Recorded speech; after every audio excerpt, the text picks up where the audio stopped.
Okay, now I don't want to alarm anybody in this room, but it's just come to my attention that the person to your right is a liar. Also, the person to your left is a liar. Also, the person sitting in your very seats is a liar. We're all liars.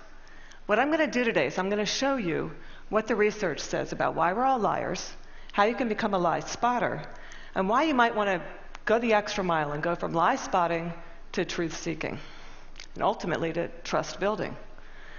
Now, speaking of trust, ever since I wrote this book, Lie Spotting, no one wants to meet me in person anymore. No. They say, it's okay. We'll email you. I can't even get a coffee date at Starbucks. My husband's like, honey, deception. Maybe you could have focused on cooking. How about French cooking? So before we get started, what I'm going to do is I'm going to clarify my goal for you, which is not to teach a game of gotcha. Lie spotters aren't those nitpicky kids, those kids in the back of the room that are shouting, gotcha, gotcha. Your eyebrow twitched. You flared your nostril. I watched that TV show, Lie to Me. I know you're lying. No.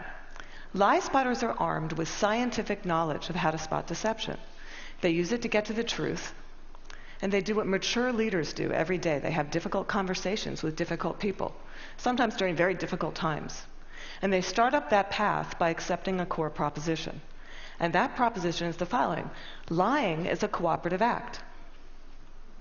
Think about it. A lie has no power whatsoever by its mere utterance. Its power emerges when someone else agrees to believe the lie. So I know it may sound like tough love, but look, if at some point you got lied to, it's because you agreed to get lied to. Truth number one about lying. Lying's a cooperative act. Now, not all lies are harmful. Sometimes we're willing participants in deception for the sake of social dignity, maybe to keep a secret that should be kept secret. We say, nice song. Honey, you don't look fat in that, no. Or we say, favorite of the digerati. You know, I just fished that email out of my spam folder. I'm so sorry. But there are times when we are unwilling participants in deception, and that can have dramatic costs for us. Last year saw $997 billion in corporate fraud alone in the United States. That's an eyelash under $1 trillion. That's 7% of revenues. Deception can cost billions. Think Enron, Madoff, the mortgage crisis, or in the case of double agents and traitors like Robert Hansen or Aldrich Ames, lies can betray our country. They can compromise our security. They can undermine democracy. They can cause the deaths of those that defend us. Deception is actually serious business. This con man, Henry Oberlander, he was such an effective con man, British authorities say he could have undermined the entire banking system of the Western world. And you can't find this guy on Google. You can't find him anywhere. He was interviewed once, and he said the following. He said, look, I've got one rule. And this was Henry's rule. He said, look, everyone is willing to give you something. They're ready to give you something for whatever it is they're hungry for. And that's the crux of it. If you don't want to be deceived, you have to know, what is it that you're hungry for? And we all kind of hate to admit it. You know, we kind of wish we were better husbands, better wives, smarter, more powerful, taller, richer. The list goes on. Lying is an attempt to bridge that gap, to connect our wishes and our fantasies about who we wish we were, how we wish we could be, with what we're really like. And boy, are we willing to fill in those gaps in our lives with lies. On a given day, studies show that you may be lied to anywhere from 10 to 200 times. Now, granted, many of those are white lies. But in another study, it showed that strangers lied 3 times within the first 10 minutes of meeting each other. Now, when we first hear this data, we recoil. We can't believe how prevalent lying is. We're essentially against lying. But if you look more closely, the plot actually thickens. We lie more to strangers than we lie to coworkers. Extroverts lie more than introverts. Men lie 8 times more about themselves than they do other people. Women lie more to protect other people. If you're in an average married couple, you're going to lie to your spouse in 1 out of every 10 interactions. Now, you may think that's bad. If you're unmarried, that number drops to 3. Lying's complex. It's woven into the fabric of our daily and our business lives. We're deeply ambivalent about the truth. We parse it out on an as-needed basis, sometimes for very, very good reasons, and other times just because we don't understand the gaps in our lives. That's truth number 2 about lying. We're against lying, but we're covertly for it in ways that our society has sanctioned for centuries and centuries and centuries. It's as old as breathing. It's part of our culture. It's part of our history. Think Dante, Shakespeare, the Bible, news of the world. Lying has evolutionary value to us as a species. Researchers have long known that the more intelligent the species, the larger the neocortex, the more likely it is to be deceptive. Now, you might remember Coco. Does anybody here remember Coco the gorilla, who was taught sign language? Coco was taught to communicate via sign language. Here's Coco with her kitten. It's her cute little fluffy pet kitten. Coco once blamed her pet kitten for ripping a sink out of the wall. We're hardwired to become leaders of the pack. It starts really, really early. How early? Well, babies will fake a cry, pause, wait to see who's coming, and then go right back to crying. 1-year-olds learn concealment. 2-year-olds bluff. 5-year-olds lie outright. They manipulate via flattery. 9-year-olds, masters of the cover-up. By the time you enter college, you're going to lie to your mom in 1 out of every 5 interactions. By the time we enter this work world, and we're breadwinners, we enter a world that is just cluttered with spam, fake digital friends, partisan media, ingenious identity thieves, world-class Ponzi schemers, a deception epidemic. In short, what one author calls a post-truth society. It's been very confusing for a long time now. What do? Well, there's steps we can take to navigate our way through the morass. Trained lie spotters get to the truth 90% of the time. The rest of us, we're only 54% accurate. Why is it so easy to learn? Well, they're good liars and they're bad liars. They're no real original liars. We all make the same mistakes. We all use the same techniques. So what I'm going to do is I'm going to show you 2 patterns of deception, and then we're going to look at the hot spots and see if we can find them ourselves. We're going to start with speech. I want you to listen to me. I'm going to say this again. I did not have sexual relations with that woman, Miss Lewinsky. I never told anybody to lie, not a single time, never. These allegations are false, and I need to go back to work for the American people. Thank you. Okay, what were the telltale signs? Well, first we heard what's known as a non-contracted denial. Studies show that people who are overdetermined in their denial will resort to formal rather than informal language. We also heard distancing language, that woman. We know that liars will unconsciously distance themselves from their subject using language as their tool. Now, if Bill Clinton had said, well, to tell you the truth, or Richard Nixon's favorite, in all candor, he would have been a dead giveaway for any lie spotter that knows that qualifying language, as it's called, qualifying language like that, further discredits the subject. Now, if he had repeated the question in its entirety, or if he had peppered his account with a little too much detail, and we're all really glad he didn't do that, he would have further discredited himself. Freud had it right. Freud said, look, there's much more to it than speech. No mortal can keep a secret. If his lips are silent, he chatters with his fingertips, and we all do it. No matter how powerful you are, we all chatter with our fingertips. I'm going to show you Dominique Strauss-Kahn with Obama, who's chattering with his fingertips. Now, this brings us to our next pattern, which is body language. With body language, here's what you got to do. You really got to just throw your assumptions out the door. Let the science temper your knowledge a little bit. Because we think liars fidget all the time. Well, guess what? They're known to freeze their upper bodies when they're lying. We think liars won't look in the eyes. Well, guess what? They look you in the eyes a little too much just to compensate for that myth.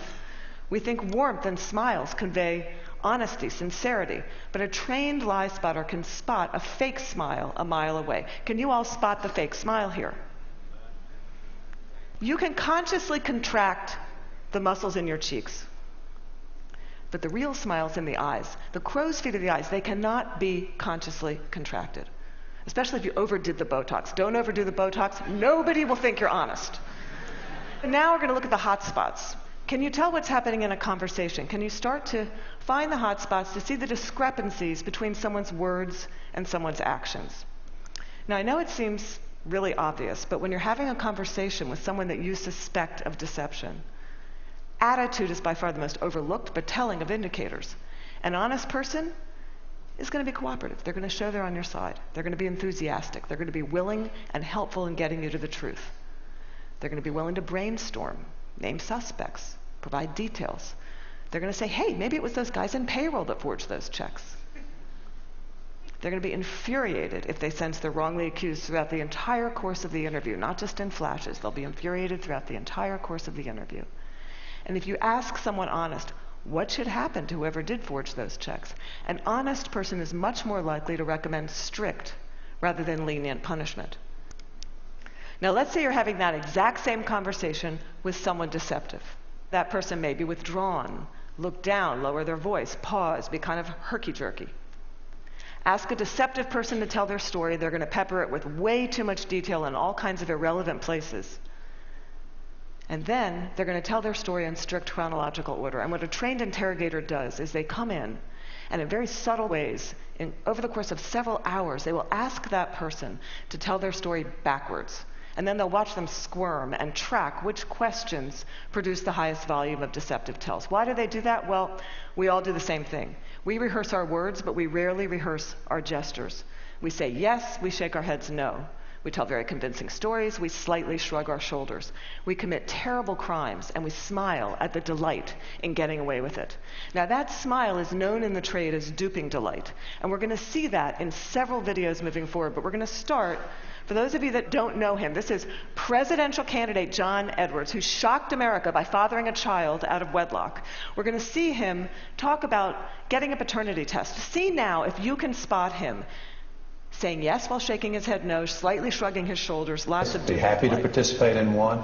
I know that it's not possible that this child could be mine because of the timing of events, so I know it's not possible. Happy to take a paternity test and would love to see it happen. Are you going to do that soon? Is there somebody that you can't? I'm only one side. I'm only one side of the test, but I'm happy to participate in one. Okay, those head shakes are much easier to spot once you know to look for them. Now, there are going to be times when someone makes one expression while masking another that just kind of leaks through in a flash. Murderers are known to leak sadness. Your new joint venture partner might shake your hand, celebrate, go out to dinner with you, and then leak an expression of anger. And we're not all going to become facial expression experts overnight here. But there's one I can teach you that's very dangerous and that's easy to learn, and that's the expression of contempt. Now, with anger, you've got two people on an even playing field. It's still somewhat of a healthy relationship, but when anger turns to contempt, you've been dismissed. It's associated with moral superiority, and for that reason, it's very, very hard to recover from. Here's what it looks like. It's marked by one lip corner pulled up and in. It's the only asymmetrical expression, and in the presence of contempt, whether or not deception follows, and it doesn't always follow, look the other way, go the other direction, reconsider the deal, say, no, thank you, I'm not coming up for just one more nightcap, thank you. Science has surfaced many, many more indicators. We know, for example, liars will shift their blink rate, point their feet towards an exit. They will take barrier objects and put them between themselves and the person that's interviewing them. They'll alter their vocal tone, often making their vocal tone much lower. Now, here's the deal. These behaviors are just behaviors. They're not proof of deception. They're red flags. We're human beings. We make deceptive, flailing gestures all over the place all day long. They don't mean anything in and of themselves. But when you see clusters of them, that's your signal. Look, listen, probe, ask some hard questions, get out of that very comfortable mode of knowing, walk into curiosity mode, ask more questions. Have a little dignity. Treat the person you're talking to with rapport. Don't try to be like those folks on Law and Order and those other TV shows that pummel their subjects into submission. Don't be too aggressive. It doesn't work. Now, we've talked a little bit about how to talk to someone who's lying and how to spot a lie. And as I promised, we're now going to look at what the truth looks like. And I'm going to show you two videos. Two mothers, One is lying, one is telling the truth. And these were surfaced by researcher David Matsumoto in California. And I think they're an excellent example of what the truth looks like. This mother, Diane Downs, shot her kids at close range, drove them to the hospital while they bled all over the car, claimed a scraggy-haired stranger did it. And you'll see when you see the video, she can't even pretend to be an agonizing mother. What you want to look for here is an incredible discrepancy between horrific events that she describes and her very, very cool demeanor. And if you look closely, you'll see duping delight throughout this video. But at night, when I close my eyes, I can see Christy reaching her hand out to me while I'm driving, and the blood just keep coming out of her mouth. And that, maybe it'll fade too with time, but I don't think so. That haunts me the most.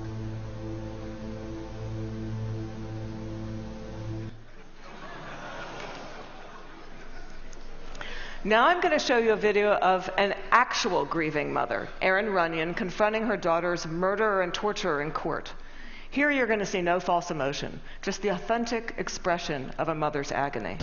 I wrote the statement on the 3rd anniversary of the night you took my baby. And you hurt her, and you crushed her, you terrified her, until her heart stopped. And she fought, and I know she fought you. I know she looked at you with those amazing brown eyes, and you still wanted to kill her. And I don't understand it, and I never will. Okay, there's no doubting the veracity of those emotions. Now, the technology around what the truth looks like is progressing on, the science of it. We know, for example, that we now have specialized eye trackers, infrared brain scans, MRIs that can decode the signals that our bodies send out when we're trying to be deceptive. And these technologies are going to be marketed to all of us as panaceas for deceit. And they will prove incredibly useful someday. But you've got to ask yourself, in the meantime, who do you want on your side of the meeting? Someone who's trained in getting to the truth, or some guy who's going to drag a 400-pound electroencephalogram through the door? Lie spotters rely on human tools. They know, as someone once said, character's who you are in the dark. And what's kind of interesting is that today we have so little darkness. Our world is lit up 24 hours a day. It's transparent, with blogs and social networks broadcasting the buzz of a whole new generation of people that have made a choice to live their lives in public. It's a much more noisy world. So one challenge we have is to remember, oversharing, that's not honesty. Our manic tweeting and texting can blind us to the fact that the subtleties of human decency, character, integrity, that's still what matters. That's always what's going to matter. So in this much noisier world, it might make sense for us to be just a little bit more explicit about our moral code. When you combine the science of recognizing deception with the art of looking, listening, you exempt yourself from collaborating in a lie. You start up that path of being just a little bit more explicit because you signal to everyone around you. You say, hey, my world, our world, it's going to be an honest one. My world is going to be one where truth is strengthened and falsehood is recognized and marginalized. And when you do that, the ground around you starts to shift just a little bit. And that's the truth. Thank you.